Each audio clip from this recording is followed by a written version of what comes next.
Today we are going to discuss XY system of sex determination, genetics lecture 21। XY system की अगर हम बात करें तो ये बेसिकली ह्यूमन में मौजूद है या फिर ये ड्रोसोफिला में मौजूद है।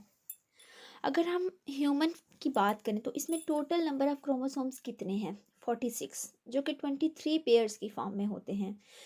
लेकिन इसमें 22 पेयर्स जो हैं वो ऑटोसोम्स हैं, जो कि मेल और फीमेल में सेम होते हैं, जबकि 1 पेयर 23rd वन जो है वो सेक्स क्रोमोसोम्स हैं, जो फीमेल में XX होते हैं और मेल में XY होते हैं। अब फीमेल में क्या होता है कि 23 क्रोमोसोम्स जो हैं वो होमोलोगस होमोमॉर्फिक पेयर्स हैं। होमोमॉर्फिक पेयर्स का क्या मतलब है कि जो भी एक क्रोमोसोम से मिलता जुलता है। जैसे अगर हम 23rd क्रोमोसोम की बात करें तो XX है, ठीक है, यानी दोनों जो पार्ट्स हैं वो सिमिलर हैं, होमोमॉर्फिक हैं, सेम है। जबकि मेल में ऐसा नहीं होता। मेल में मैंने आपको पहले बताया कि 22 ऑटोसोम्स होते हैं, लेकिन जो 23rd वन क्रोमोसोम है, जिसे हम सेक्स क्रोमोसोम कहते हैं, वो हेट्रोमॉर्फिक है। उसमें क्या होता है, XY पेयर होता है। अब देखें, अब जो मेल जो गैमेट्स बनाएगा ना वो दो तरह के होंगे, एक्स होगा या वाई, ठीक है। लेकिन फीमेल जो गैमेट्स प्रोड्यूस करेगी वो जस्ट वन टाइप के होंगे, जो कि सिर्फ एक्स होंगे। इसलिए फीमेल को कहा जाता है होमोगैमेटिक और मेल को कहा जाता है हेट्रोगैमेटिक।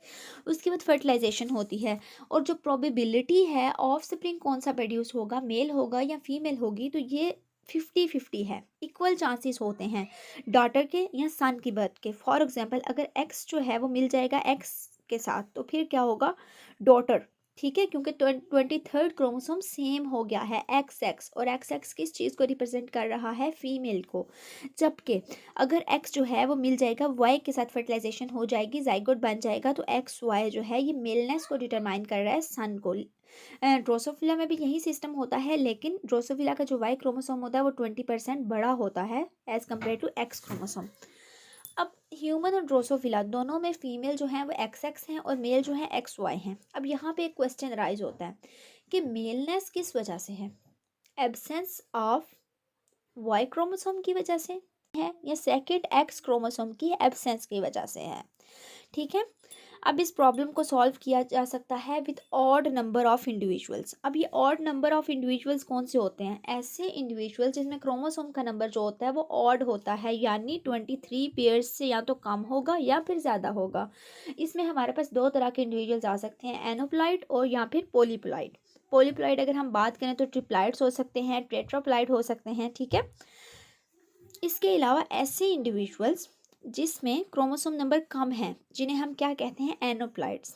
एनोप्लॉइड्स बनते क्यों हैं, इसलिए बनते हैं जब नॉन डिस्जंक्शन हो जाती है। नॉन डिस्जंक्शन क्या होता है कि क्रोमोसोम जो है वो मियोसिस में सेपरेट नहीं हो पाते, तो एक जो है वो पूरा पेयर रिसीव कर लेता है क्रोमोसोम का, जबकि दूसरा सेल जो है वो क्रोमोसोम रिसीव नहीं कर पाता, ठीक है, वो एनोप्लॉइड बन जाता है। अब ये जो एग्जिस्टेंस है पोलीप्लॉइड और एनोप्लॉइड की, ये हमारी हेल्प करती है कि वाई क्रोमोसोम इम्पोर्टेंट है मेलनेस में या एक्स क्रोमोसोम इम्पोर्टेंट है मेलनेस में।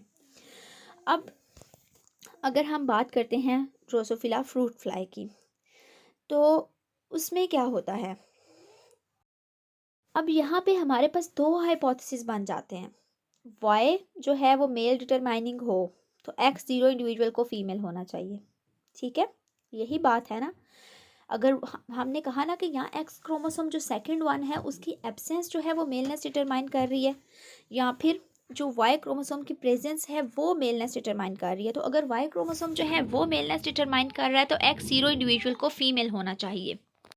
लेकिन अगर ये एब्सेंस की वजह से है सेकंड एक्स क्रोमोसोम की, तो X0 को फिर मेल होना चाहिए। ये दो हमारे पास जो है हाइपोथेसिस बनते हैं, लेकिन जब थॉरोली स्टडी की गई तो हमें पता चला कि X0 जो है वो ड्रोसोफिला में मेल है। सो ड्रोसोफिला में मेलनेस किस वजह से है, absence of second x chromosome की वजह से। लेकिन अगर हम ह्यूमन की बात करें तो उसमें X0 जो है वो फीमेल है। सो ह्यूमन में मेलनेस किस वजह से है, वाई क्रोमोसोम की प्रेजेंस की वजह से।